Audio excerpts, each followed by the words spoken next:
Good afternoon, everyone. Welcome to Powering Local Play, building South Africa's gaming gadgets and electronics value chain.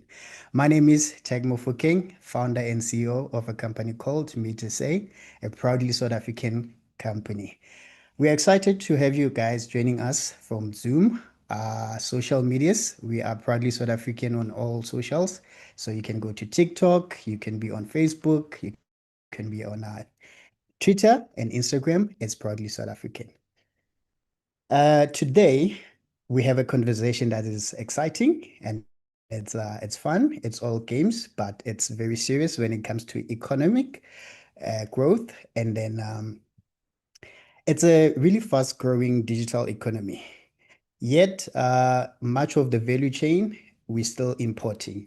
And today we just want to talk about how we're going to change the narrative and how we're going to change that and how we're going to focus on the locally developed gadgets, games, and accessories. And we have an exciting panel today with us. I would like to firstly start with our host, Janine from Proudly South Africa. She will be mainly taking us through what Proudly South African is and then the market access platform. Janine, I will hand over to you. Oops, I'm muted. Good afternoon. Thank you so much to our program director Tag. Much appreciate the warm welcome and the introduction.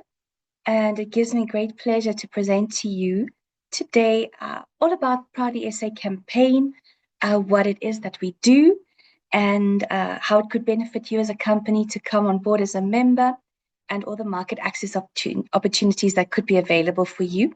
So without further ado, I'd like to present my slide for you. There we go. Let me share with sound. Brilliant. Fantastic. I'll just ensure that I start at the beginning. We were testing a bit earlier. Brilliant. So my role at Proud ESA is to really drive localization strategies for our members and then connect into what it is that the public and the private sectors are doing in terms of localization. So that is my job at Proudly ESA. So it keeps me on my toes, and it really also allows me to liaise with stakeholders far and wide, all with the view to drive localization, but to also that it impacts the economy positively, and we can create more jobs in the process of doing that. So looking at our campaign, yes, we are a lobbyist campaign, we're an advocacy campaign, but we do work with all three spheres of society that buy. So if you think about that, that's the public sector, the private sector, and then we influence the consumers on not just looking out for the Proudly SA logo when they are out and about in the shops, but also what it means, the Made in SA label of origin. And for us to change procurement mindsets in those that are buyers in society. So we might be buying for our businesses, but in our everyday consumer lives, we're all wearing clothes. We're very grateful to have that option to wear clothes and make those decisions where to buy. But also, if you think about it, I'm very fortunate to be seated at a table with a beautiful chair, and these are all locally made. So as a consumer, all touch points every day. If from the moment I open my eyes until I go to bed, my decisions can really impact our economy, and then also those companies that we do decide to buy from. So that's generally the education that we put out there. We are a not-for-profit company. However, we have all the social partners of NEDLAC on our board, so we're well represented as an organization. In addition to the lobbying work that we do with those three spheres of society, when we ask them to localize, I think it's important just to take a step back, what it means to localize and why is it important. So a lot of the education campaigns that we do out there, it really focuses on the benefits of localization. So if you look at the list on the right-hand side, and I know I'm talking to the converted, but nonetheless, I'd like to remind you, It's the retention and creation of jobs, looking at skills development, empowerment, improvement of living standards, economic development, infrastructure development, and then increase in the GDP. So it is a win-win if we do decide to buy local. So really that's what the thought process is about. And for the longest of time, our tagline is be proudly South African, buy local to create jobs. And that is the call to action. So a lot of the education work that we do out there really centers around that core messaging, and be nice to share with you what our new messaging is, especially in the consumer space, which I'll share with you in a bit. Our key focus areas, there are 4. So I made mention that we influence the public sector, the private sector, as well as consumers to buy local. But the 4th focus area, which I think is really important, yes, we're saying, hey, buy local, but if you don't know where to source, that makes that decision so much more difficult. So it's the accessibility of locally made products and services that we focus on. So what that means is every touch point event we have, there must be a platform, a digital platform, an online tool in order to further the work that we do. And it really does benefit then the local companies that have joined us as members. So with that said, each and every access to market opportunity that we have are purely for our membership base. And it's a very decisive move that we made. The thing is, we don't want the logo just to be put willy-nilly on any product. We must make sure that the logo is only prevalent on products made locally and that have been tested for quality. That's very, very important. And then also services businesses join us as members, and we also vet them for local content. How we vet them is we look at where they source for their business. So if they are keeping the pool within the borders of the country, in as much as what is available locally allows, then that for us is then a good indication that the services business is buying from other local manufacturers and supporting other local companies. And if you are manufacturing, we look at where your raw materials and your components come from. If you have to bring them in, we ask that the conversion takes place locally, because that's where the value addition comes in. That's where jobs are created. So that for us is local content, and quality is very easy. It really depends on which industry you're prevalent in.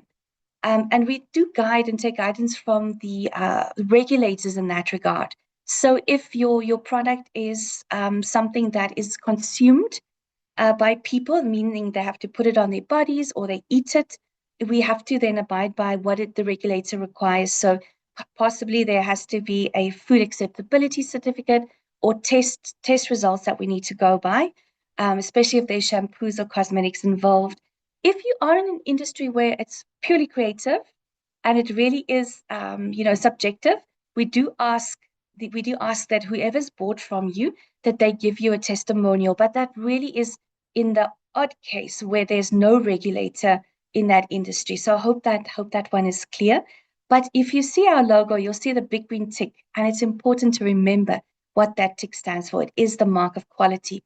It is a trust mark, in not that many words, but it is a trust mark. And that's what we all come to know about Proudly South African and what stands behind the logo. The 2 other mechanisms that we vet our membership base on is also then fair labor practice. So if you are employing, we look at your HR policy or template whereby you present your contracts on to make sure that you adhere to the Basic Conditions of Employment Act, because we don't want to be associated with sweatshops. Very, very important. You must be a responsible corporate citizen, in addition to checking us, verifying your local content, and then also your quality verification. Then last but not least, we also check to see if you adhere to safe environmental standards. If you have a little office situation, we ask that you reduce your carbon footprint in as much as possible. But if you have a factory, we look at what do you do with your waste. Do you have a waste management policy in place? Do you have a green ISO, the International Standards Organization? Do you have an ISO certificate available? So we do take it really on a case-by-case basis whereby we vet our membership base. Then just to see where does Proudly SA stand in the business eco-supports landscape. So for us, really get toward market access. Unfortunately, we have a team of about 42 people here. We wish we could do more than what we do, but really we focus on market access. So that's why these webinars are very helpful. And also we have a business solutions hub that we host at the Buy Local Summit and Expo, our flagship event whereby we introduce our partners in the space that can help you with funding, help you with your IP trademarks, also with barcoding, GS1, very important to be barcoded, especially if you would like to export your product, looking at support, compliance, productivity, tax and statutory obligations, and other information. We have all of these partners that can help our members, and we do lots of introductions and lots of webinars to really assist our members into growing and becoming compliant. So we're really out there to help if we can't help ourselves. Or help you ourselves, if you know what I mean. So proudly South Africans focus on access to market opportunities. So remember I said to you about the public sector, private sector, consumers. I'm just going to really list and just highlight what it is that we do in each sphere of society. So looking at the private sector procurement, we've got a great program called Will You Commit? So we go to corporate South Africa, we ask them to give a localization commitment. And what that allows us to do is we look at what the policies are in place whereby businesses buy. So is there a procurement policy that favors local companies? Can the business possibly import replace some of their raw materials or their components that they need to buy in order to then make their product? We look at retailers. Are they listing local manufacturers? Can they do more in that space? Or there's an enterprise supply development programs that all of these corporates host and hold. And we're asking them to really allow these companies then to also give back. So to also keep the spend within the borders of the country and ask them for a local content provision in their agreements. But the list I can go on and on. We can also ask companies to build a factory, expand on their current factory, allow other companies to use their premises to contract manufacture, for instance. So there's a lot of elements and ways and means we can ask corporates to commit to localization. Some of these successes we've had over about a period of 6-7 years have been from these corporates so banks, schools, hospitals, autos, manufacturers, retailers. The list is actually quite longer than what you see here today. But we've had wonderful successes. We've had commitments that are almost amounting to 100, and sometimes the procurement spend for 1 year is between 6 and 8 billion rand if you look at it collectively. So there is money that is available, that is being earmarked to local companies. So it's important to keep that in mind. And when we then obtain these commitments, that we then present our membership base to the corporate so that they can really benefit and then localize in accordance with their policies. Now, to make this happen, we have a digital online platform called the Market Access Platform, or MAP. So this platform is really a one that benefits our members. We list them on as suppliers, and then Proudly SA goes and obtains commitments from corporates. So I did say we've had over 90 that we received since 2018. So there are a lot of commitments and follow-up commitments that we have garnered over the years, and our membership base has been able to at least be presented to these organizations so that procurement spend goes to our member companies. And the market access platform is now being zhushed up. We've made use of an AI tool to uplift this program so that our members really get the maximum benefit. And then there's no glitches and a slow system. So we're really proud of the market access platform that we've got in place for our membership base. Just to give you a sense, we've got over 230 buyers on there now, and almost 2,100 member companies listed on the market access platform. The nice thing about it is with the 230 buyers that are on the platform, they can then post their tender opportunities on the site, and then that tender gets distributed to a specific the sector whereby that tender is being presented. So maybe somebody would like to buy furniture or poultry products, or maybe they're looking for an IT expert. So really the opportunities are endless. But what makes our system stand out is that it allows any corporate who has their own preferential procurement targets to meet those targets, because the way we've listed our members is we allow them to give us a sense of where they're located in the country. They also then specify the equity, how the business is made up of, what the size of the business is. Is it owned by, looking at the ownership, is it youth owned, black women owned, disabled, military veterans, rural, etc. So we do make provision for that, and it really does allow us to keep the corporates on their toes, and we really sculpt the market access platform to heat to what the corporates are doing and to keep up with the trends and to really just be a free source of information if ever there's a tender opportunity. So that once the tender is then posted, it goes to specific companies, and it's up to them for them to reveal their details if they want to take that further. So really we have looked after the identity of our members. So that's very, very important for us. We just want serious buyers to be on that system. So I think that's very, very important because we strengthened on the market access platform. However, what we've been known for is the Buy Local Summit and Expo, as well as our e-commerce strategy.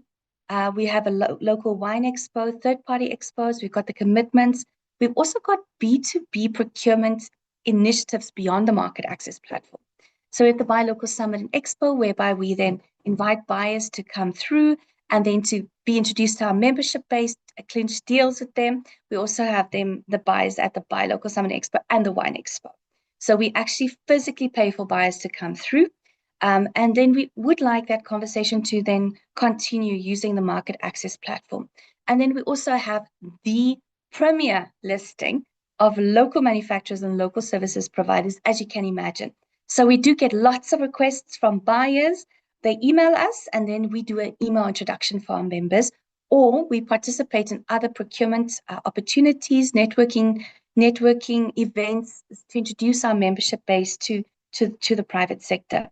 The e-commerce strategy we have in place is to make sure that on B2B platforms, we enlist our members. We often negotiate that the listing fees are waived by various of our online partners, allow our members to use the Proudly SA logo or the phrase, and then to put all of our members on one page. So all the e-commerce sites we know and love do have our members' products on, and we're very, very thrilled that they have heeded the call. So you'll always find a local page, and it's the lobbying work we did, especially since COVID, because we had to make a plan for our member companies. So we're quite pleased with that work. Now, looking at what we're doing in the public sector very fast, we have integrated our system, our CRM, where our members are prevalent, with the CSD. So if you want to do business with government, you have to be on the CSD. It also goes hand in hand with the lobbying work that we're doing with the public sector. So we're asking them to include local content provisions in their SCM policies. And whilst we await for the publishing of the Public Procurement Act, the regulations part. So we have really given inputs into every aspect of how the public sector is buying. We monitor tenders. We also now have a tender monitoring AI tool for our members. So once you come on board as a member, and this is brand new, by the way, we're launching it this April. So the day after tomorrow, we're going to make this known to our members. They'll have their own tender monitoring function tool. They then connect and tell us what kind of interest keywords they would like to be made aware of if there's a tender opportunity whereby government would like to buy from our membership base. And then they input that and then extract the tenders. So I think it's a very, very valuable and more impactful tool than ever before, because you can imagine we can really pick up thousands of tenders. And then with the integration having taken place, I think we're in a good place now so that we can keep the spends within the borders of the country. And I must say, we do have wonderful partners in the public sector. It's not doom and gloom. There are some state-owned enterprises that are really walking the talk, as well as provincial government, some municipalities. So we are privy to their localization policies. So we are working with them to further their policies so that we can really hold them to book that they buy from our members by including them in the work that they do. Looking at the work in consumer space, we have the online stores. I've shared that with you. We also have Shop Proudly SA, our very own online store, which we launched last year. It's really growing in leaps and bounds. We've got over 500 companies listed. almost 2,500 products. I know we're brand new, so we are building on that. We are shortly opening up warehousing capability. There's B2C, B2B capability. But the big announcement in May will be that we've been put to task to utilize Shop Proudly SA as a tool for export. So we're quite excited. It services not just our members making products, but our members that are also in the services industry. We also have third-party expos. We're part of retail programs, and that goes hand in hand with the master plans. Also, our PR arm of the business is strong. So you'll see us talking about our members on all of our socials. So please do follow us on all the social media platforms. We have the website listing, as well as other interesting endeavors, the local wine expo, local fashion police. We buy space for our members sometimes at the Delicious Festival, Decorex, and we also have a festive season back to school campaign. Here are some of our e-commerce partners, and here's our own online store. And I hope I've given you a sense of, if you come on board as a member, what could be available to you so that we can drive traffic to you through either an event, an activation, through our tools, through our networking sessions. The list is really plentyfold. And I'd like to leave you with an ad. It talks about the legacy we would like to leave behind. So I want to leave you with the ad, and then I'll share with you what the costs are for membership, which I think you'll be very pleasantly surprised. I'll leave you with the video for now. There's a voice that is calling, loudly calling, day by day, the voice of the future. When I started my business, all I wanted was to create jobs and a legacy for the next generation, because I see opportunity when others see impossibility. It all started with a thought and then a seed in the garden, which grew into my very own farm that feeds the whole nation daily. Cotton, silk, and a little bit of treasure, I create masterpieces that give South Africans an identity, comfort, and confidence, because when you look good, you feel good. From the factory workers to the warehouse and then over the seas, I want to show the world what proudly South African looks like.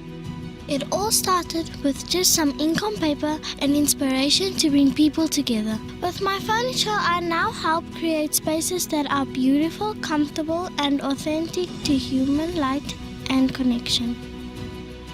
I've always been driven by curiosity. It fueled my dreams to create automobiles that accelerate our nation into greater possibilities and the beauty of the unknown. I was born into a rainbow nation. My life has been full of colors and mixed flavors. And when I started my bakery, I wanted to share that joy with the world and with South Africans in particular. All I ever dreamt of was to be a bird and fly high. And now I have the wings to help others fulfill their dreams of flying high too. But it can only be a dream until you make it a reality. All they need is your faith, your trust, your loyalty, your appreciation. And most importantly, Your support. because supporting local businesses Helps create jobs and secures our future.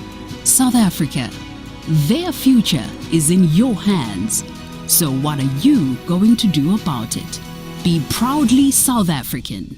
Buy local to create jobs.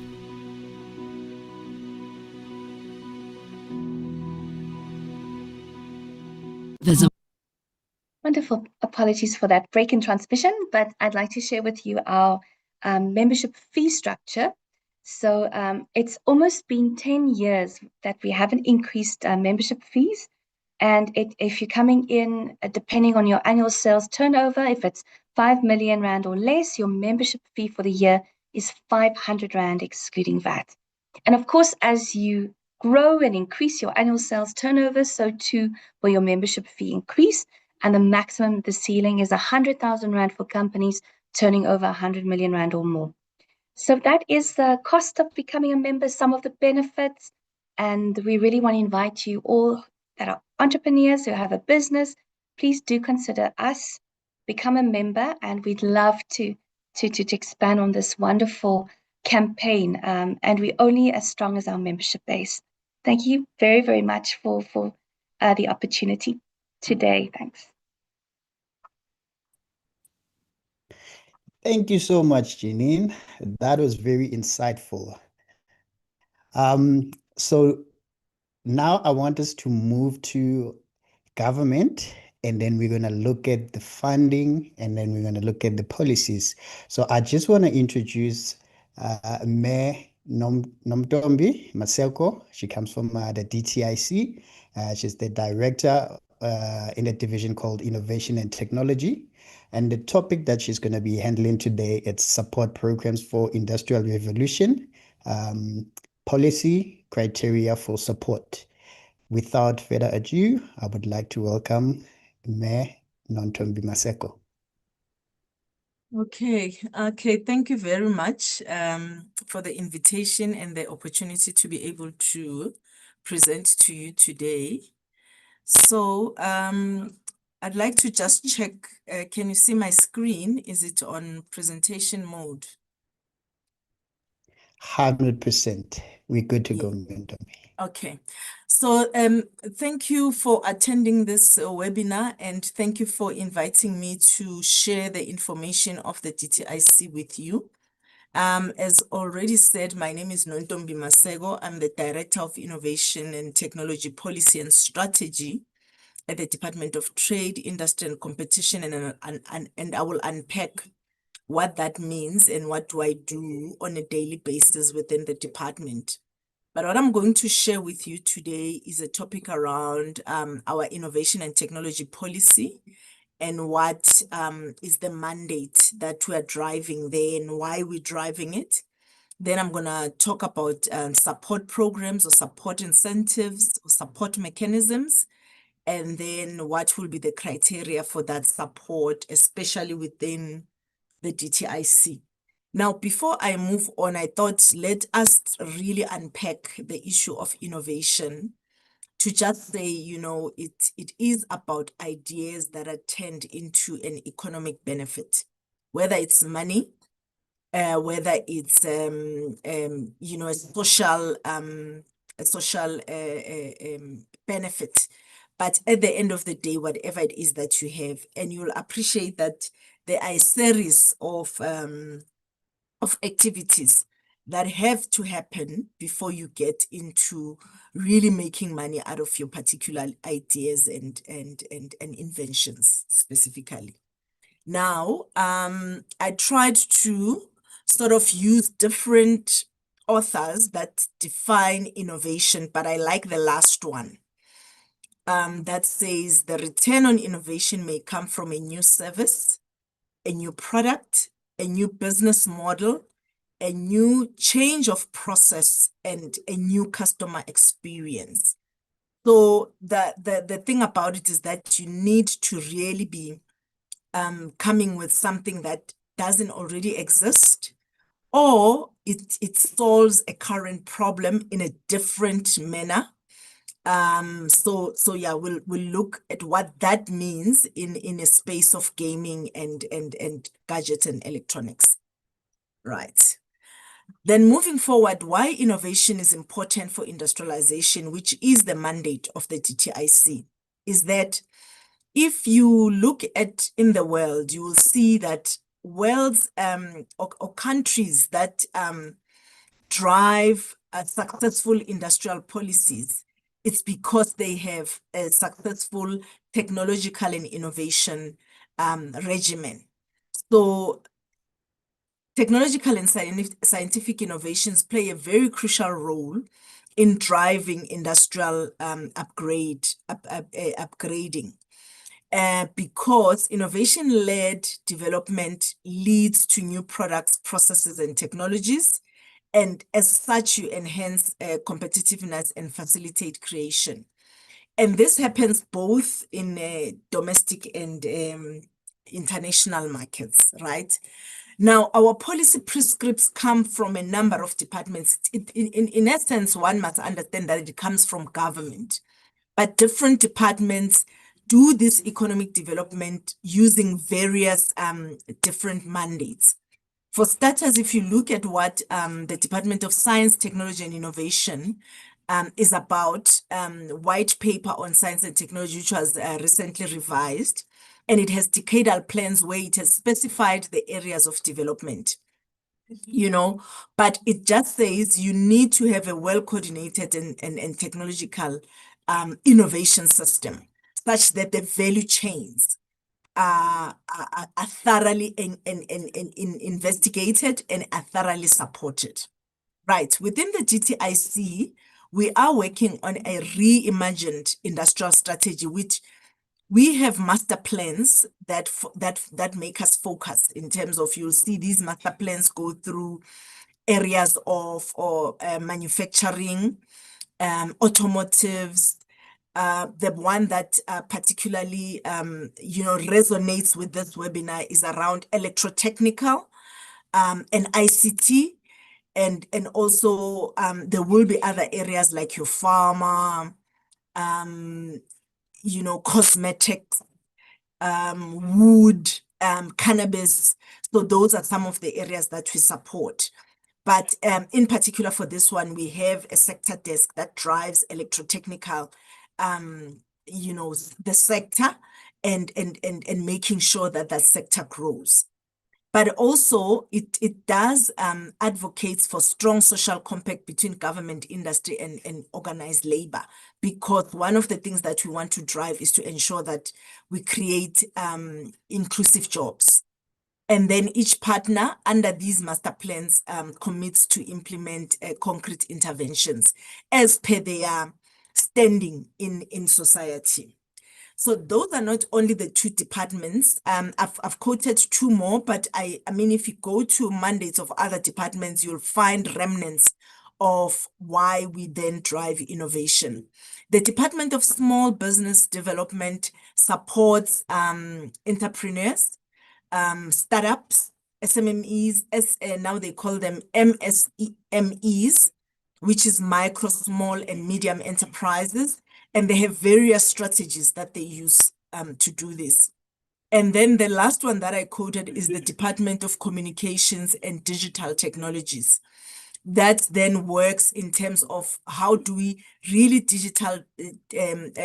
transform our, especially with the Department of Trade and Industry, how do we transform our factories digitally, and how do we start infusing aspects of the fourth industrial revolution so that then we are at par with the rest of the world.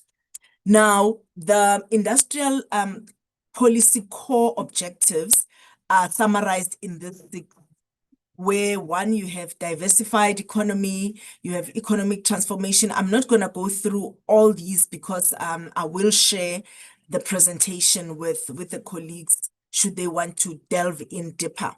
But part of it, the one that I wanted to highlight, is to adapt or to digitize production and driving green industrialization. So there you can start seeing that as much as we want economic transformation and social inclusion, but we are not leaving digitization on the side. And that is all driven through manufacturing. Now, what is our rationale for funding innovation is that we are deliberate about improving competitiveness in our industries, whether existing or using technology to create new industries. That's our motivation. But also, these supporting innovation will strengthen government policies that are designed to strengthen the economy through technology. So we are very clear to say technology is one of the drivers. Innovation and technology is one of the drivers for our industrialization. Also, we know that South Africans are very creative, and at the core of it, we want to nurture and support innovation at conception stage and up until market entry, and also to increase technology activities in the country and reduce dependency on foreign technologies. Now, I wanted to put this slide up just to show in a nutshell what an innovation process would look like. I will admit and say innovation process is not linear, But how we present this slide is that it gives us a sense of how then do you ensure that each and every step of this innovation process is taken care of. And what you will see is that different funding mechanisms use different stages of technology development. That's the first. Second stage will be of business development, and the third stage will be of market development. So where you are as a business in terms of 1, your technology, 2, your business venture, and 3, your market access strategies, then determines what becomes an ideal incentive for you to access. Right. And also at the heart of the innovation process, what this slide is trying to show is that you have technology, business, and human values as the drivers, because technology on its own, you're not going to get it into market if you don't have a sound business venture. And if you have a sound business venture, you have to have human capabilities that will assist in both technology development and the business venture and market entry.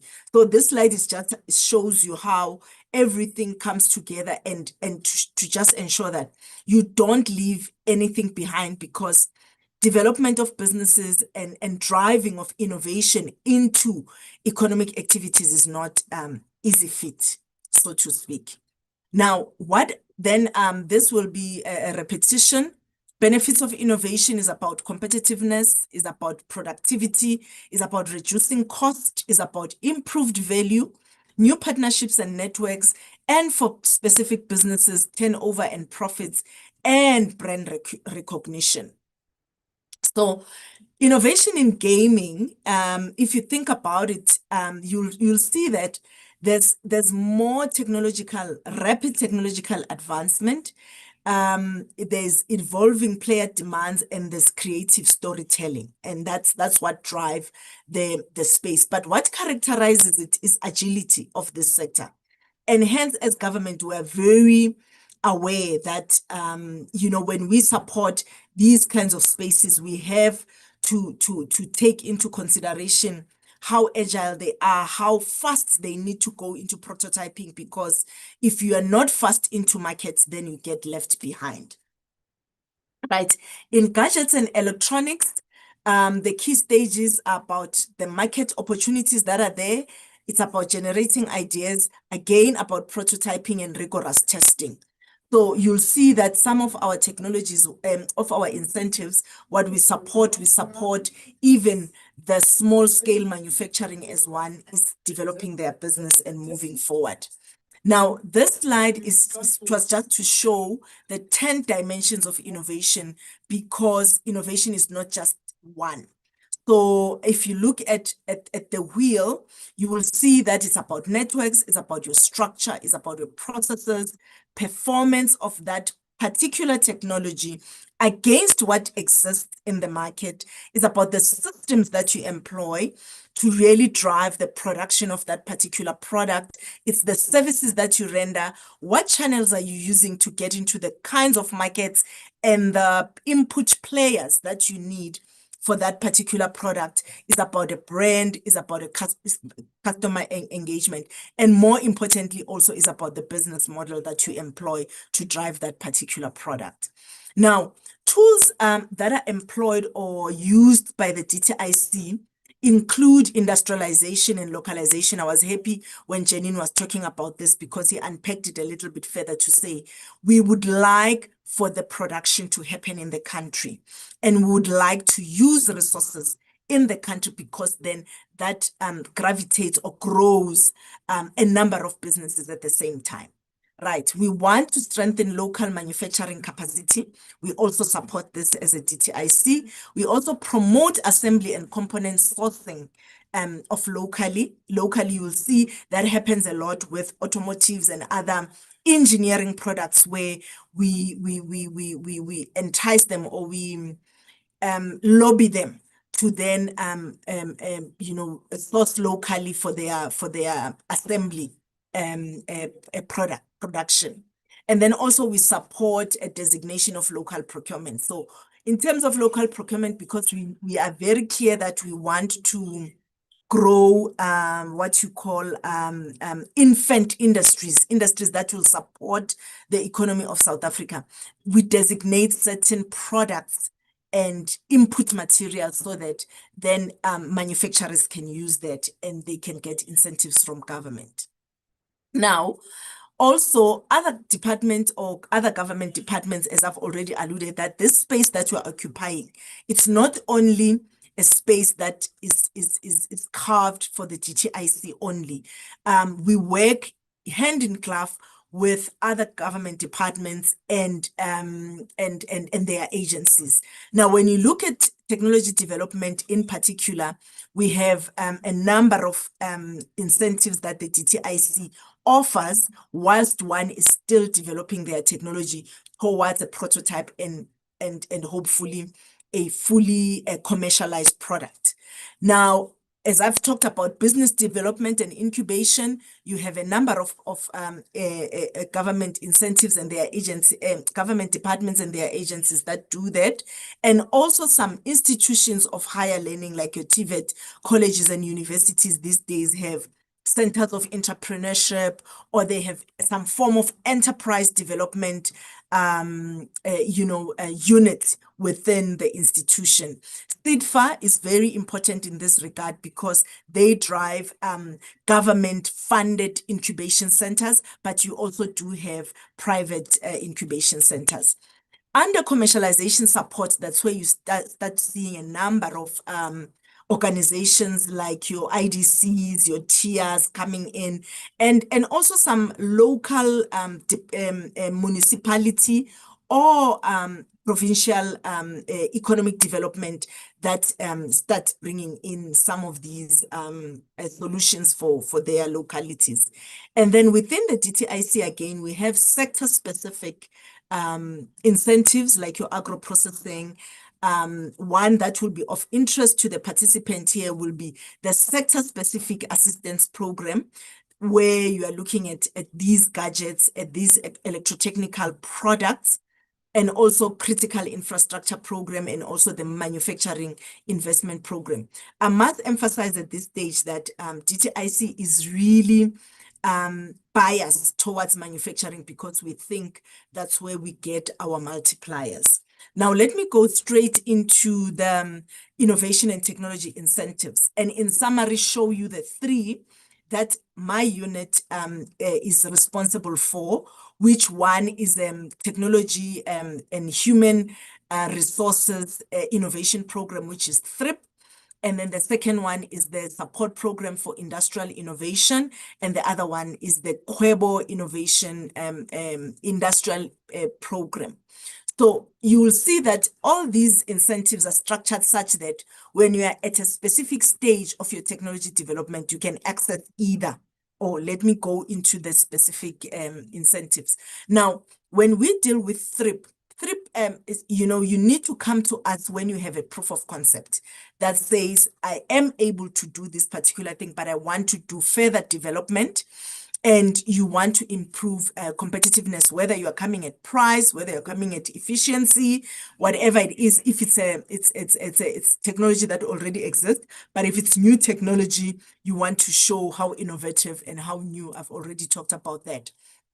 Now, who qualifies for this usually is we work with a knowledge center, whether a university. So we have structured this program to be sort of like a triple helix, where you have government that does the funding and support that innovation, and you have academia that really does the knowledge development part of that product, and you have an SMME that then puts all these things together and want to benefit from this product.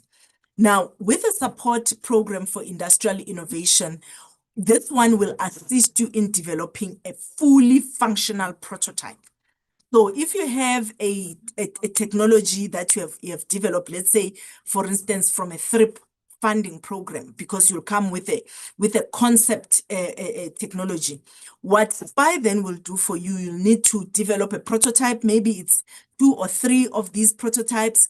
you need to have them tested, you need to have develop them for a specific market. That's where we're starting to ask for market traction to see if whatever it is that you are developing is really needed by somebody out there. You are not developing in, just for the sake of developing, because at the end you will say, nobody wants to buy this thing from me. So that's where we start looking for that. And also, we have two schemes there, which is product process development scheme and a matching scheme. If you go deeper into the incentives, you will see what differentiates them. One is designed for larger companies and one is designed for small companies. And what we do here is that we will then give you, all the DTIC incentive. Maybe this is very important for me to say, is that all the DTIC incentives are cost sharing. So we want to say to the SMME out there that you have to show us skin in the game. So if your project is worth 1 million rand, what we will do, if you are a level 4 BEE, you're gonna get an 80-20 funding. So 20% needs to come from you and 80% will come from the DTIC. And all of this is grant funding. So it's not blended finance or anything like that we will ask for the money back. But what you do, you start by spending your 20%. And once we have seen that you spend your 20% correctly, then we fund the entire project and we reimburse. It works on a reimburse process. So what we will pay for is direct labor. We'll pay for materials to build that particular gadget that you need to build, or if it's a gaming. So the input materials that you need for that towards demonstration, that will be paid for as well. If you need to subcontract somebody to do part of the work for you, we will pay for that. Capital equipment that you need for your particular factory or your particular product development, we do that. And also if there is intellectual property that you need to lodge and register, those fees will be covered under this scheme. And it must be, and then we will fund you based on the technical innovation that you are producing, you are showing us, and the economic merit of that particular product. As I've already said, that this is where we start asking you to say, who is interested in this product in the market, right? And then the last one is the Kwebo Industrial Promotion Program, which now this one, you need to come to this program once you have a functional prototype. And let's say, like I've said, on SPY, you would produce 3 of the gadgets so that you can do some testing, 3 or 5, however, depending on what is it that you are producing.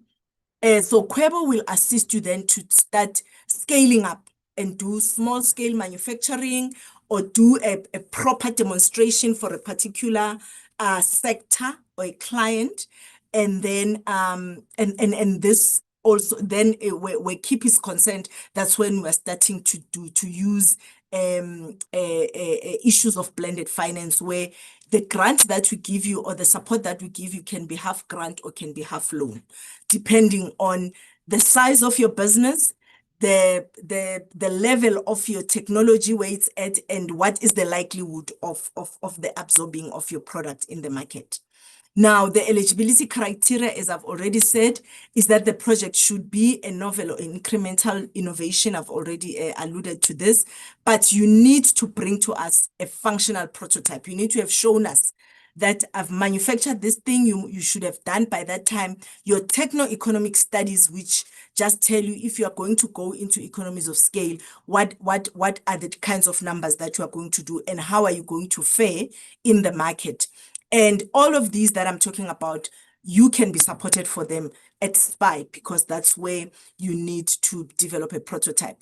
But also here now, we are even asking for your market to then give us letters of interest to say, we're definitely going to buy. Whereas in SPY, we are asking for letters where the market is saying, we will be interested in this product, should it be developed. But at KIP, we are saying, who is buying this thing at the end of you manufacturing it? I hope that makes it clear. Yeah, so that is the end of my presentation. If anybody has a question, I think we will take the questions. Over to you, Program Director. Thank you. Thank you so much, Maseko. That was very insightful. Actually, I just want to quickly add on that. One thing that came up, it's how influential gaming industry is and the impact. I would like to make a simple example. If you look at Mortal Kombat. Mortal Kombat started as a game and then it evolved into an industry, and then there's Hollywood movies about it. So the gaming industry, it's all fun and games, but it's very serious. And then the impact on that needle on the GDP, it's very, very, very important. Without wasting further time, I would like to jump to our next speaker, Mr. Cleverness Yengisani. He's a tech and gaming expert. He's going to be talking about local gaming, gadgets, and new trends and business side of things. So here you'll get to see the benefits of gaming and why we should motivate and push for more gaming and more gaming gadgets and local. Mr. Cleverness, the floor is yours, my good sir.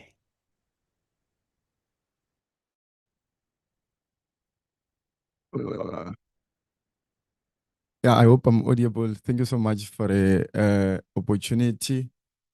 I'm just gonna cover like everything.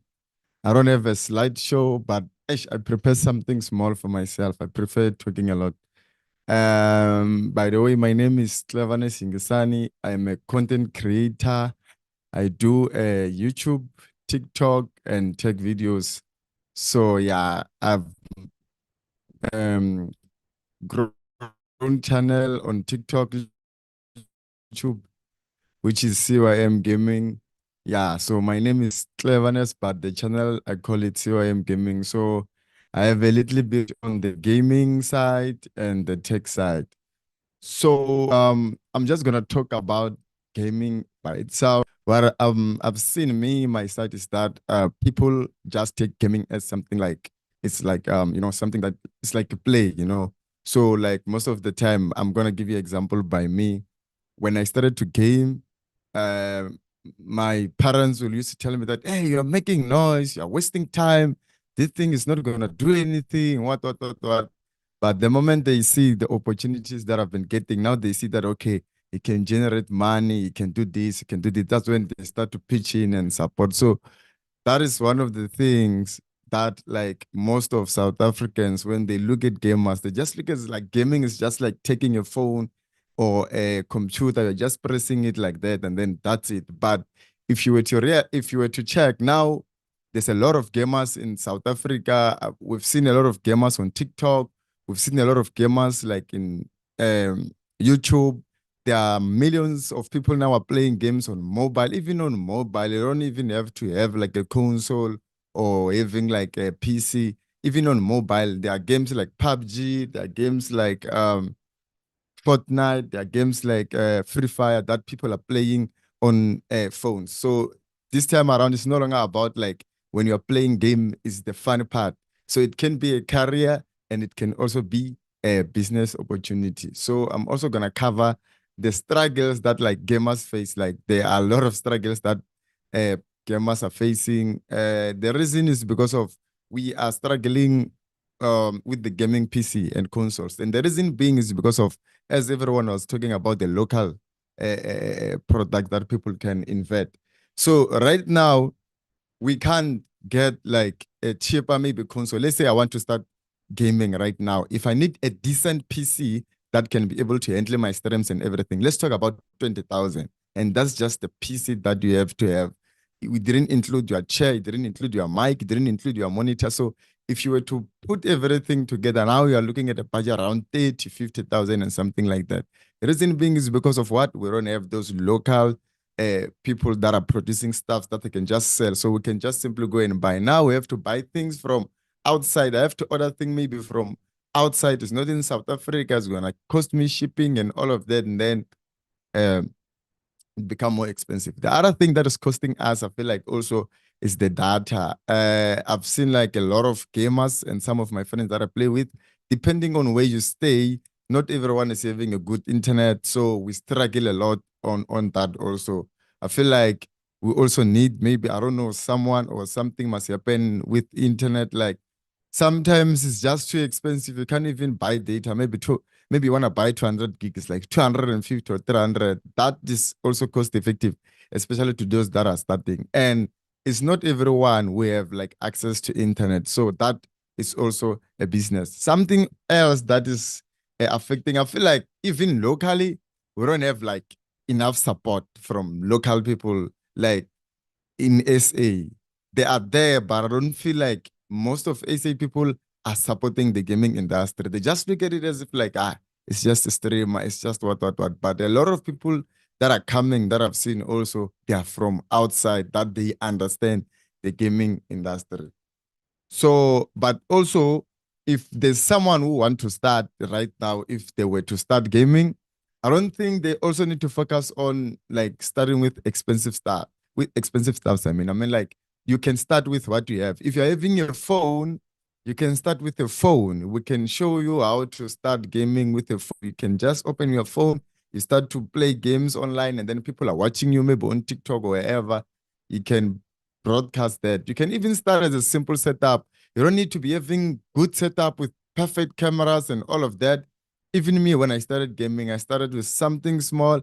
And then as I grew up, I get brands, I get people to notice me and all of that. And then I was able to invest on myself and then grow my businesses, my gaming. So also regarding with gaming to everyone who want to start gaming or everyone who's thinking of starting gaming, we have TikTok and YouTube. It can help you to grow as a creator. You can get a lot of followers. The more you're getting followers, the more maybe you are reviewing product as a gamer, you're doing all of that.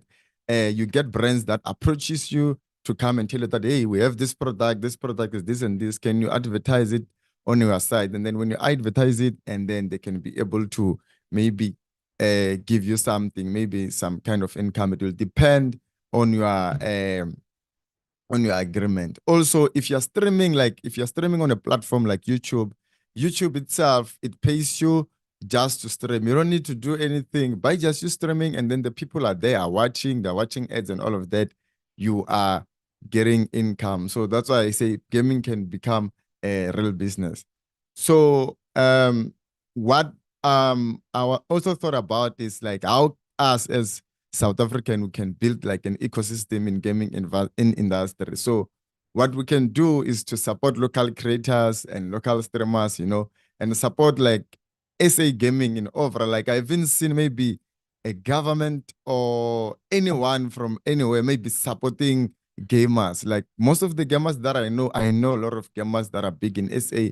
I haven't seen them maybe having a sponsor or something. We even have like some of the friends that I have, they have like gaming hubs. Like it's a business where they have like a lot of PC computers where they just bring kids after school. Maybe they play, like maybe they paying maybe 2 rand or something like that. There's no support maybe from the government or anyone. So that's why I'm saying with regard to gamers, the support from a government and local is just so hard. So I feel like it's something that people must look at.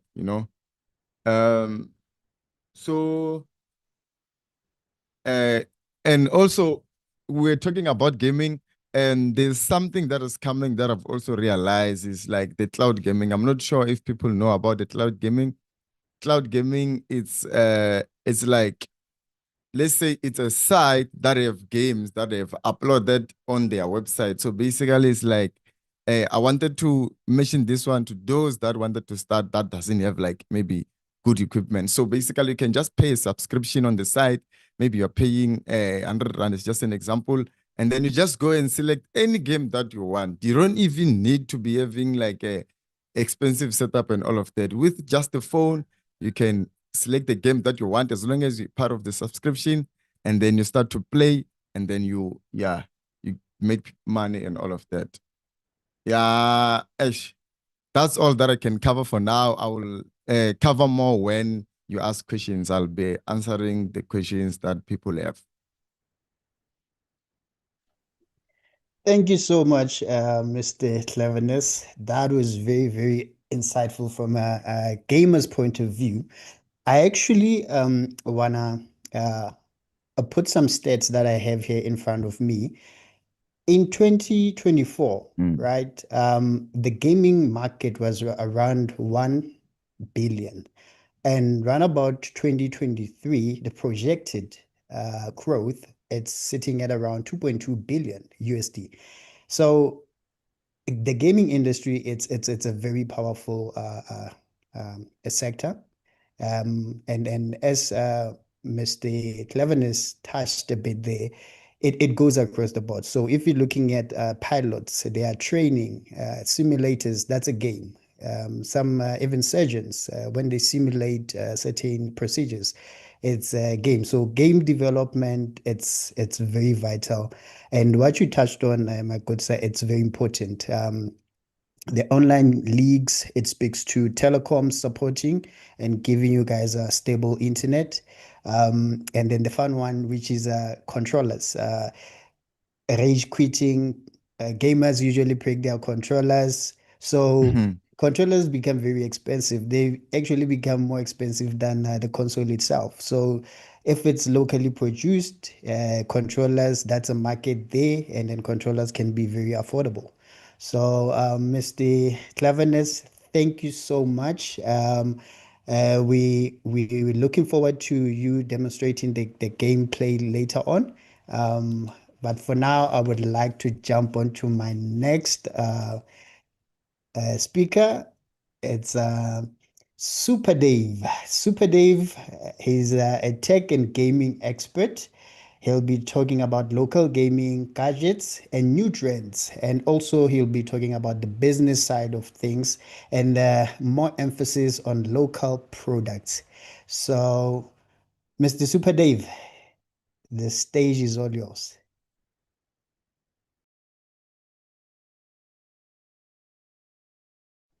Cool. 1, 2, 1, 2, 1, 2. Good afternoon, everyone. Can you guys hear me clearly? Loud and clear, sir. How are you doing? Fantastic, fantastic. And yourself? All good, all good. Just an intro. My name is Mohapi David Munnakgotla, well known as Super Dave. So I've been in the local gaming scene for over 10 years now.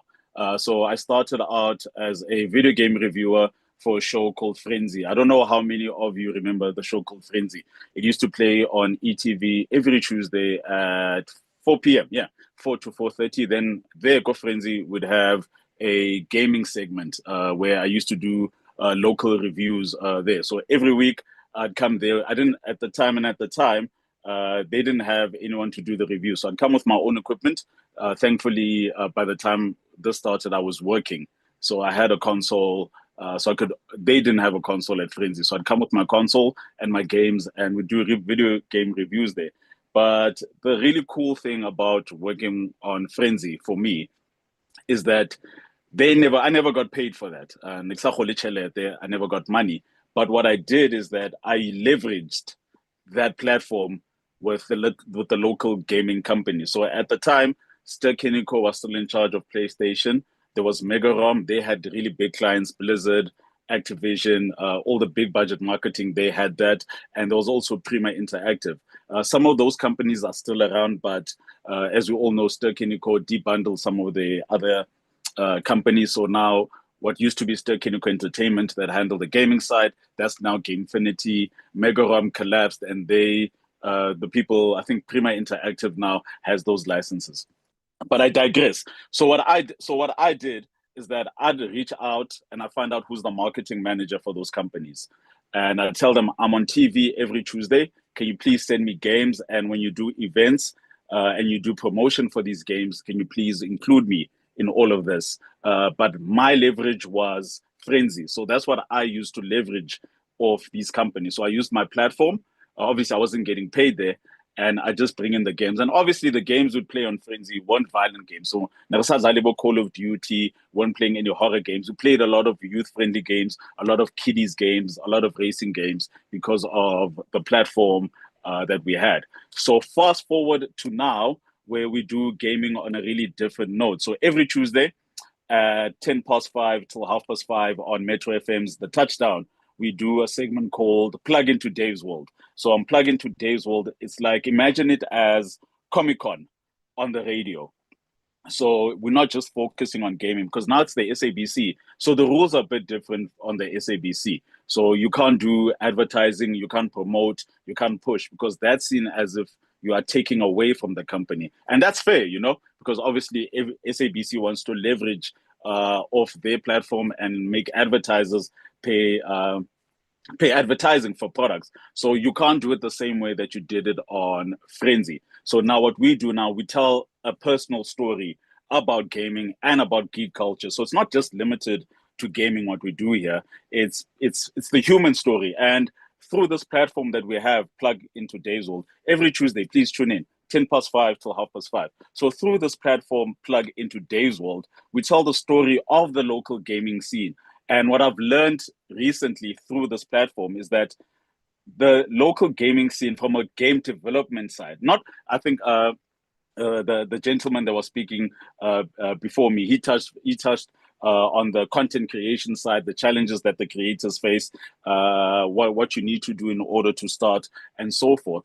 But from a local game development side, there's such a big scene of local developers. I beg your pardon. There's a studio run by young black men called Space Salad. You can check them out on social media. Space Salad. They're still up and coming. And what I've seen that they've done so much great work in the local scene in that they leverage their knowledge of video game development and they use that to attack the corporate world. So you made the facilitator, you made a nice example of Flight Simulator as a means of game. So that's what they do, but they do it for corporate companies in South Africa. So if you have a mining company and you want to show people your mine, but you know how dangerous it is to go underground, what they'll do, they'll take all that info, they'll go into the mine, they'll scan the mine and they'll put it into a 3D world and they'll simulate that so that when you say, okay, cool, to your various stakeholders, this is how our mine works and this is what they do, and they'll showcase that. So that's also another business module that young people who are into game development can learn. Then we move on to the big giants of South African gaming, the likes of Free Lives. So I don't know how many of you know Free Lives. There's a studio, they down in Constantia in Cape Town, and they are very, very successful. So what they did in the early days, they developed a game called Broforce.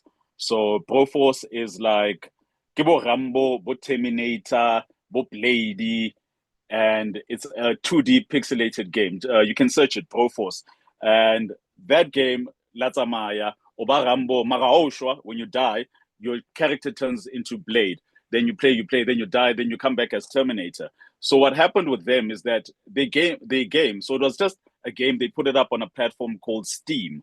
So Steam is a marketplace where people can buy and sell games. And they've got this nice program on Steam called Early Access, where developers, not just locally, but international developers, they put the games there, but the game is still building. ISO-friendly. So it's still missing some parts. So what you do on Steam, with the Early Access Steam, is that you grow your game with a community. So that's what they did. They developed this game, Broforce, and while they're still building it, tweaking it, they put that on Steam, Early Access, and players loved it because then they gave them feedback. So they give them feedback in real time. Oh, no, Stunya say support, can you do this one? No. This is bad. Can you do this one? And what happened with them, which is such a great thing, is that through that early access, they developed the game and they also got an opportunity to publish it on PlayStation. So what PlayStation did, they saw how popular this game was with the fan base, and they put it up on the PlayStation Indie program. And through that indie program, that gave them worldwide success. Where today, I think Free Lives are the leading game developer studio locally. And right now they've released some really good games that are also still work in development. But the way they're so good at publishing and marketing their games is that they make a game and they grow it with their community.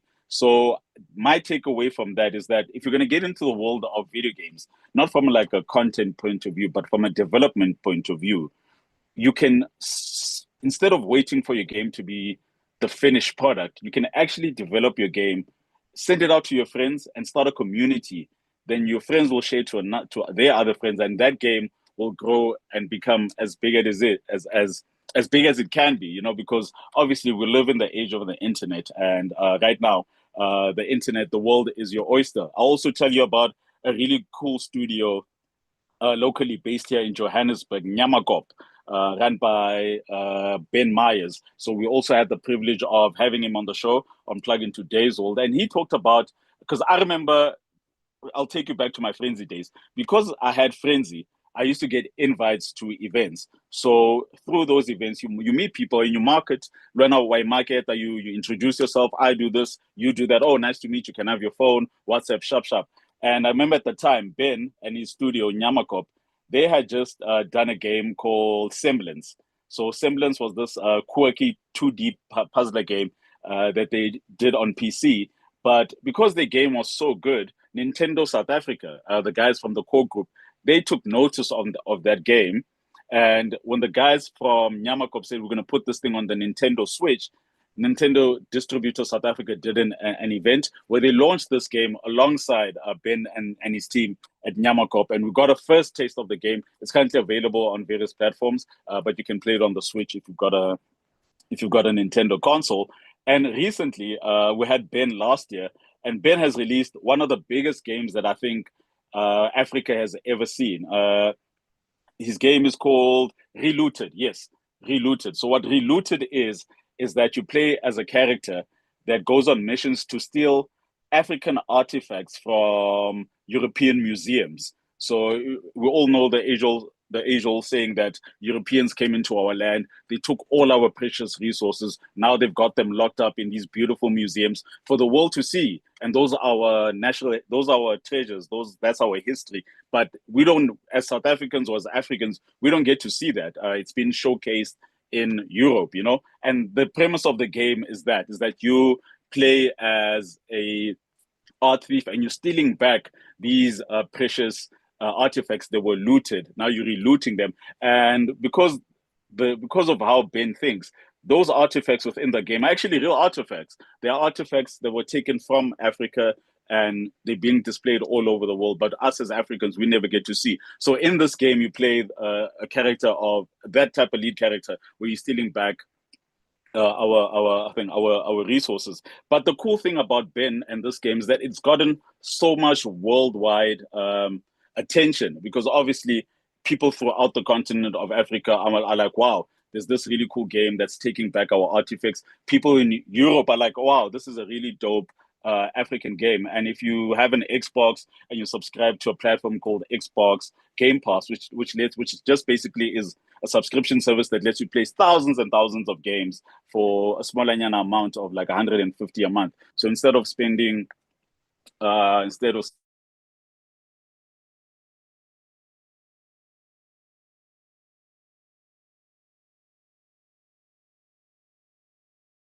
spending is just happening with my phone. And they're on that platform, which lets them do stuff like that. So from a local development scene, there's so many games that are being released locally, and there are quite a handful of studios that are doing it big. But there's also new guys on the scene. There's the likes of your Fed Cook Studios, where they're also emerging with really cool games. I think they're currently working right now on a spinning game, like Huspina Kushesha 325S. That's still in beta. It hasn't been released yet. But if you check them out on social media at Fed Cook Studios, you'll see the type of work that they're doing. And I wish the knowledge that the lady from government had shared was public knowledge, you know, because obviously most of these guys, they do go to school or they self-taught. They go on YouTube, you Google how to make a video game, and obviously the first tutorial you'll see will tell you the software. You probably need Unity. You probably need a coding language that might be like a C#, or you might probably need like Unreal Engine 5 to make the video game. And you have to go through the tutorial. But I think those are just the steps that you have to take in order to be a video game developer, and how you can. And once you learn the craft, you can go back to government and ask for funding. Once you have proof of concept, as the lovely lady had said, you can go back and say like, hey, this is how much I've invested in this thing. This is how much I know about it. I've got proof of concept. I played with my friends on Steam. We've got 10,000 people that play this game religiously. Now I need 5 million rand to upscale my team and to release this thing globally, you know? So I think the tools are there for the local gaming scene to grow and become and compete. And I think South Africa is at the forefront of gaming on the African continent. I don't think there's as many studios locally. There's as many studios on the continent as we have locally. I don't think there's studios that are as successful locally than the continent has. I think we're the most, South Africa, we're the most rich in terms from a studio point of view, personnel point of view, and also a market point of view. The gentleman before me was talking about the barrier to entry for gaming and how hard it is. He's absolutely right.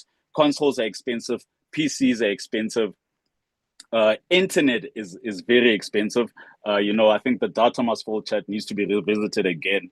But even with those barriers in place that make it hard for the majority that come from disadvantaged backgrounds to penetrate this market, we'll still see a love for gaming. And that also comes from our love for sports. The biggest games in the country are sporting games. FIFA sells out every time. EA makes tons of money from the EAFC franchise in this country.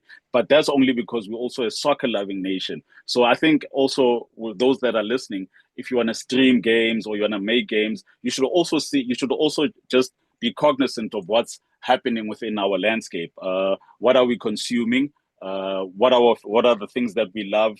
And how can you leverage that into the gaming world, you know? So if ever you're going to decide to make games and you're going to say, okay, cool, it's like game yadi taxi, because we travel by taxi.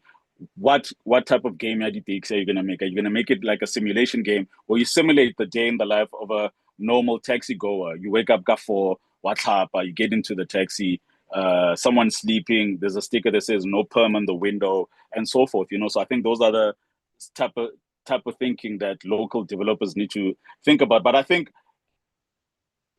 we are a very diverse and rich nation. There's some things in place that make certain industries penetrate. Like obviously, gaming itself, it's still fairly new, but it's also still very white. But because the majority of us are slowly becoming liberated, and we're slowly getting stacks, we're getting money, we are penetrating these markets, and we're making name for ourselves in these markets that I think the local development scene should tap into the likes of government. The lovely lady that spoke earlier about how you can get funding.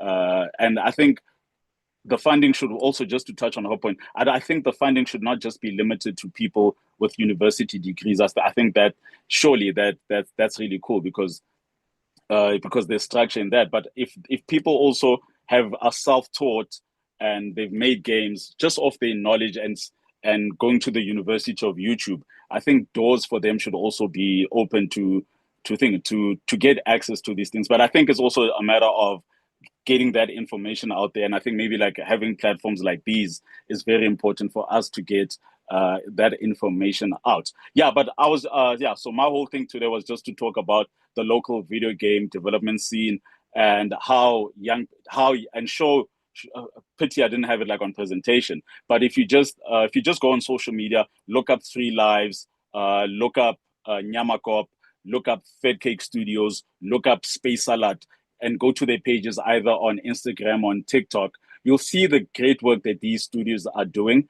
And also because they're getting so much work. I wouldn't say the big two, Nyamakop and 3 Lives, obviously make are making quite good money to employ people. But even the smaller studios are at a point where if they're working on a project, they can hire freelancers, and those freelancers will invoice Bonaba Patala and so forth. So I think I think there is a scene locally. I think the scene itself just needs a big spotlight, especially from a game development point of view. And government, the likes of Proudly SA, can play a huge role in highlighting what these young guys are doing, promote the work that they're doing, and who knows who sees their work and how far that can take them. Yeah. So thank you so much for the opportunity to speak today. I hope this has been insightful. Yeah, appreciate your time. Thank you. Thank you so much, Super Dave. That was very, very, very fun. Actually, one thing that I also picked up from what you were saying, it's localization. So that game that you spoke about, is it Fat Cook, the spinning. So it reminds me of another international game. Is it Need for Speed? Yes, Need for Speed. So Yeah, you sure. look at Yeah. yes, you look at games like FIFA. Imagine we have a version called Spy Tumpama. Yeah, Spy Tumpama or Tupal. Yeah, yeah, yeah, Yeah, yeah, yeah, yeah. yeah. So opportunities are there. And then also with the information from the DTIC, and I can also vouch for them because they hold you by the hand through the process of application. These acronyms that we don't normally understand. They are there hand in hand, and with the platforms and opportunities like Proudly SA is doing. Information it's really out there. Information is really out there. We just need to also play our part as SMMEs, and then I think I see a bright future in front of us in the gaming industry. And thank you once again, Mr. Super Dave. I would like to quickly jump onto our next speaker on the panel. From a company called Enix Solutions, Mr. Richard Shokane, founder and CEO, and is a proudly SA member. So the topic that Enix Solutions is going to give us, it's to showcase the perspective from proudly SA member. It will be shed light on Enix Solutions, the entity, and then some ICT company and smart device manufacturer across South Africa and Africa as a whole. So the stage and the floor is all yours, Sir Richard Shokane.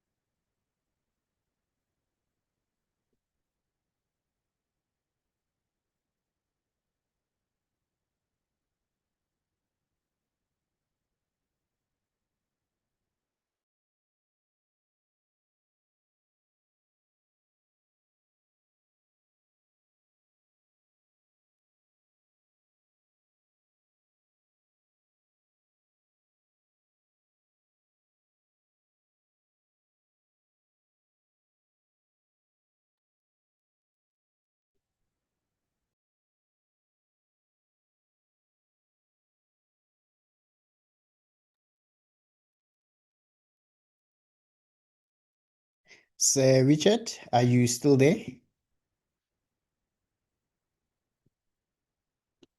It looks like we're having technical difficulties from Sir Richard. So what we'll do, we will jump onto the Q&A.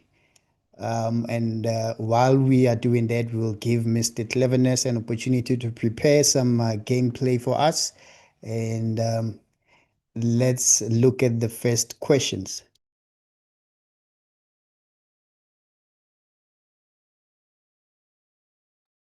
Okay, the first question is from Mbangiso Mabaso. Thank you for your great webinar. My name is Baso from supermalumed.co.za. We are telling South African stories through immense games. We have just released our 2-game Morabaraba 3D Fingerboard 3D, available on Google Play Store, and the demo is on our website. Thank you, Super Dave, for the inspirations. So, Mr. Super Dave, this speaks to the localization that we are talking about. Baso is talking about Murabaraba. I can clearly Yeah, remember. That's a game we are all familiar with. yeah. So, Mr. Dave, I just want to ask you, and then this is a question that I can also pose to Mr. Cleverness. It's Yeah. around the formalization of careers within this space, because from a institution-wise, you can have your degree in game development, you can have all of that, but Yeah. in terms of it as a space where they say you are a formally recognized a game player. How does that work? Like I'm talking also in terms of SARS wise, and I'm talking about the labor wise. Are you Yeah. now recognized as an employed person, or you still a person behind a computer or a console who has a hobby? No, you're fully employed. Don't forget, once you start making money, SARS will classify you as a freelancer. So the freelance rate at which you'll pay tax is 25%. So that's what freelancers pay for tax. So SARS, because obviously, I'll give you an example. Let's say you're going to do content creation and you bag a brand deal, and that agency says like, hey, we see you're doing a great work. We're going to give you 50,000 rand, and can we please have the first thing they'll ask you is, do you have a company? Is it VAT registered? Then if you say, "Eish, dilo tsa ka da teka akna company, it's not VAT registered," then they'll ask, okay, cool. If that's the case, do you have a tax number? Then you say, yes, I've got a tax number. Then B, that's where SARS gets you, because when they file their taxes, the company that's going to pay you, they're going to show SARS that they gave you that 25,000 rand. Then SARS will calculate or say, cool, out of that 25,000 rand, you owe us 5,000 rand. So yeah, you become a taxpayer immediately, because you need to have a tax number, or your company needs to be VAT registered. So you automatically become a taxpayer. Then obviously, if you don't follow the law over the years, SARS will catch you, because the taxman always wins. So you have to also have those things in place. And ultimately, as a freelancer, you have to you hold yourself. You are a business, basically, or business. You're a walking, talking company. You put your work on social media. That work that you put on social media represents who you are, your identity. So you have to carry yourself in such a manner at which that you can be approachable to brands. So yeah, I say once you forfeit the I'm just a player playing in my mama's house, or I'm just a player doing this for fun. Once there's money involved, there's certain mechanisms that you also have to put in place to ensure that in the long run you don't you don't see yourself in trouble with the taxman. Yeah. Thank you, sir. I would like to then pose my next question to Menontombi Maseko from the DTIC, and also Janine. This is regarding things like a Rage Expo, right? Whereby we would showcase the equipment, the hardware, the high-end gaming. However, when Rage Expo started, there used to be an arena filled with gamers playing overnight and then winning, and then some sponsors would be there to sponsor certain players if they see potential. So are there any initiatives between the DTIC and Proudly SA that we can expect, which can bring those type of industries closer together?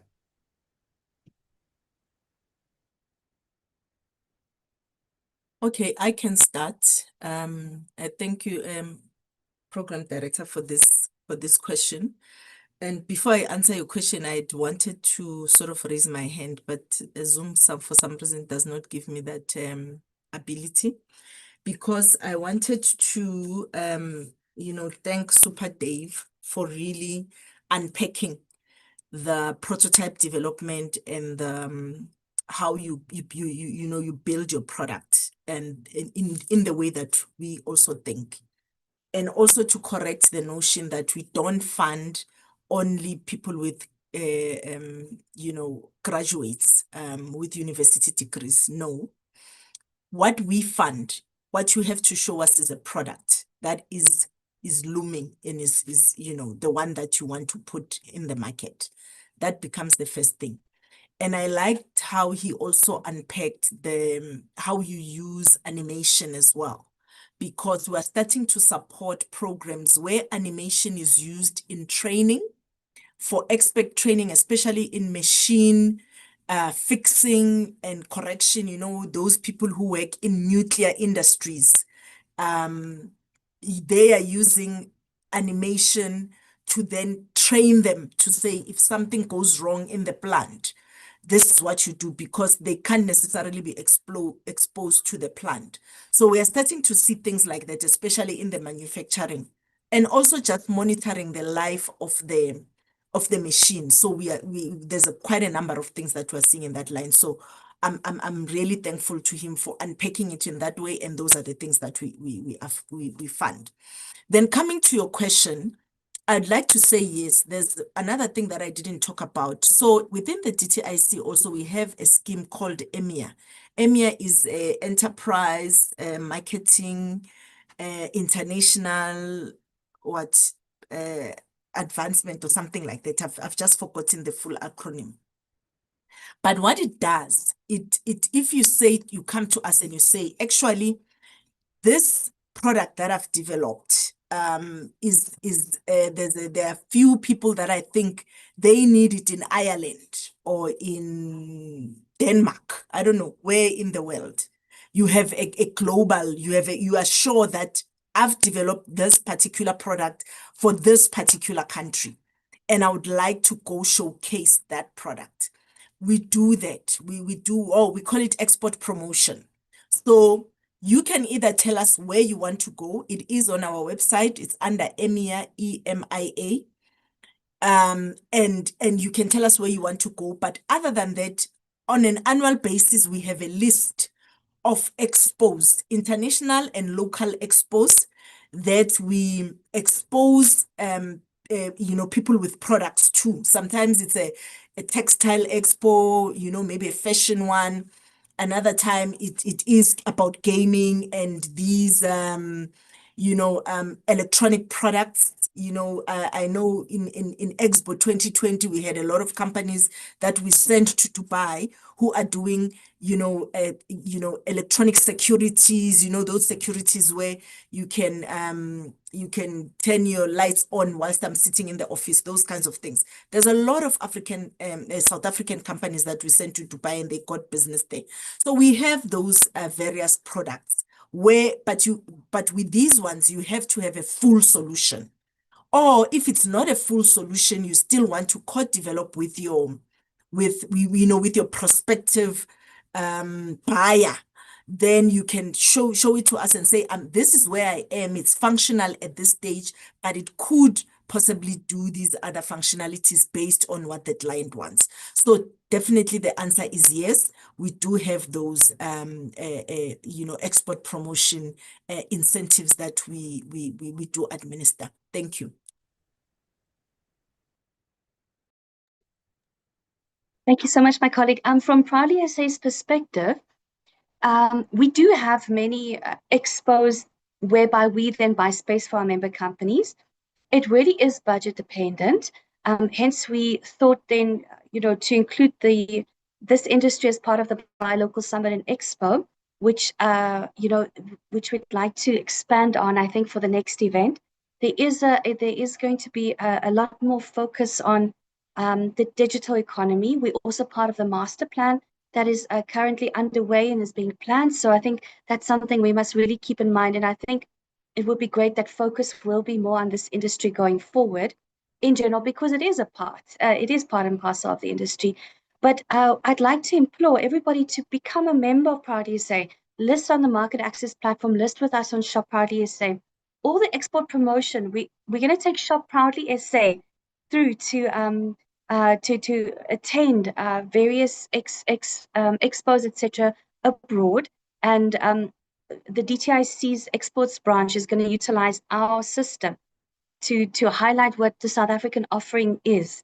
So I think that's that really is a beautiful overlap in that what Ntombi is telling you all about is exactly our platform will be used as the vessel to promote local entrepreneurs, local companies, service providers, manufacturers, the full bag to explore that and utilize our system then as a virtual expo, a B2B, a B2C, transactional and non-transactional platform. So it's going to be the one-stop shop that I think we've all been waiting for. And we are also going to be targeting Brand SA, working with them when they do go abroad.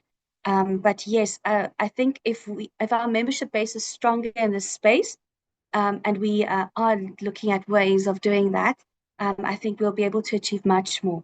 So I want to implore you to join Proudly SA. Thank you so much, Program Director. Thank you so much, Janine. I have one question for Super Dave. From your experience in the gaming space, what are the biggest opportunities for South African gamers and creators to transition from consumers to producers within the industry? That's a tough one, but I think the transition from consumer to producer is very quick because obviously the hardware part of it is quite expensive because obviously even right now, I don't know if you guys saw, there's PlayStations are going to increase because of not necessarily the war, but also there's a shortage of chips.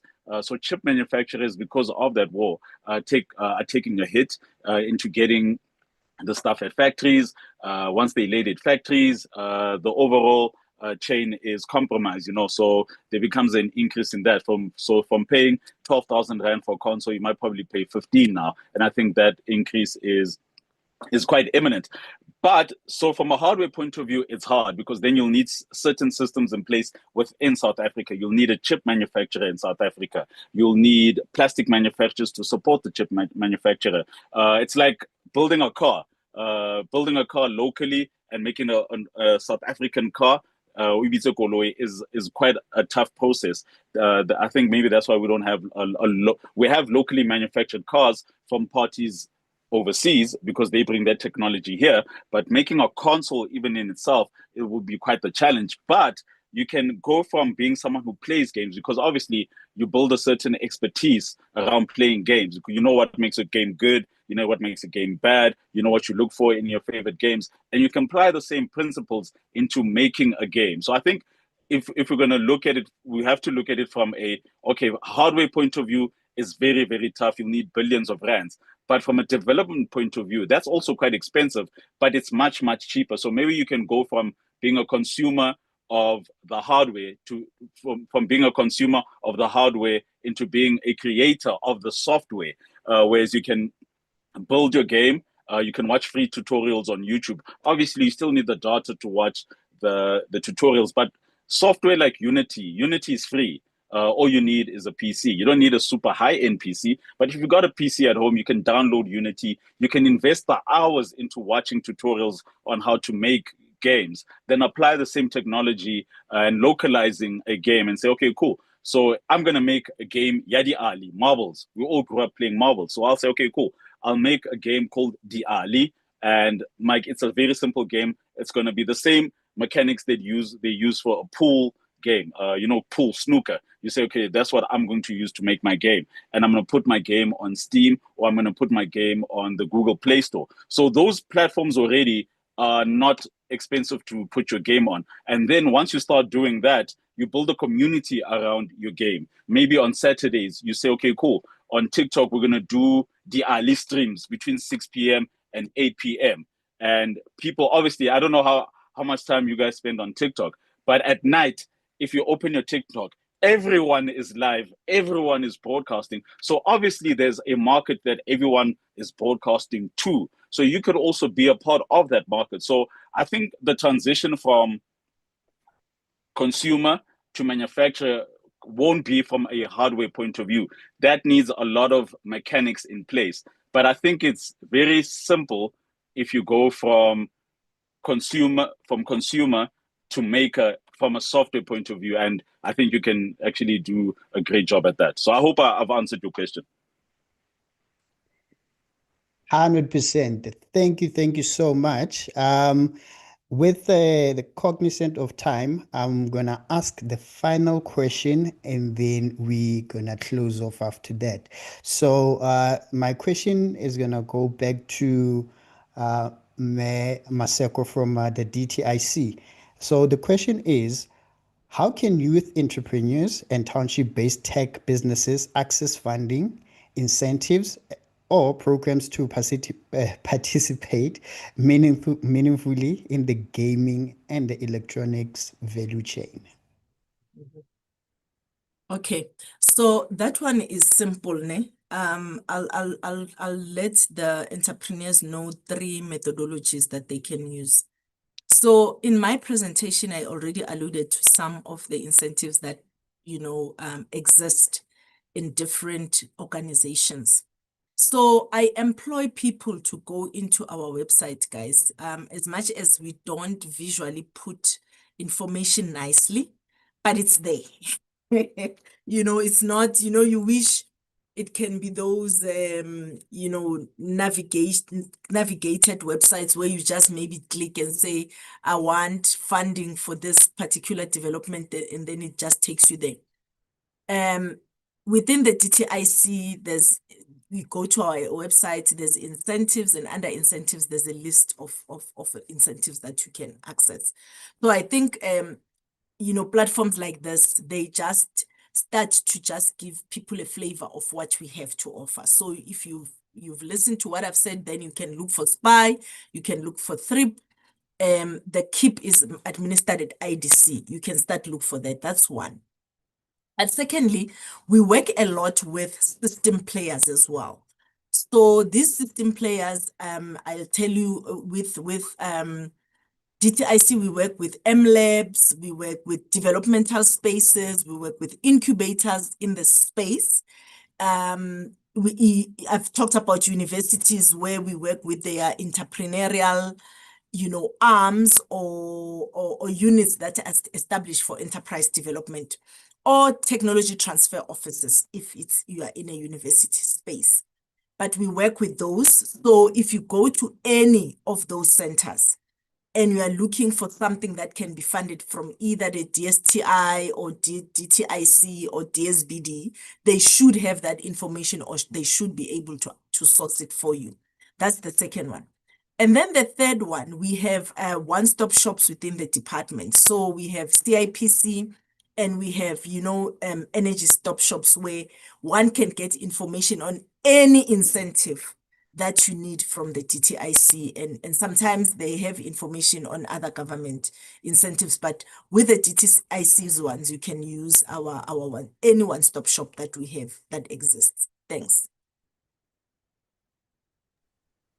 Thank you so much. Thank you so much, Maseko. And then thank you to the panel. And then thank you to the viewers and listeners across the globe.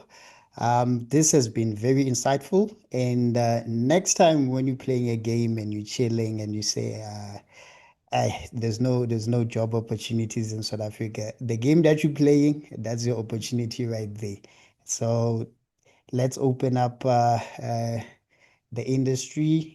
And then I think this has been a great one. And I would like to thank Proudly SA, the DTIC, NX, Super Dave, Mr. Richard, who couldn't join us, and then Mr. Cleverness.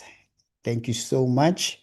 It has been a pleasure, and we can close off. Janine, do you want to close off with a prayer for us? I just want to say goodbye and thank you so much for joining us today. Thank you, Program Director. Thanks, Ty. Thank you so much. And then that's cheers for me. Have a good day and enjoy the rest of the day further.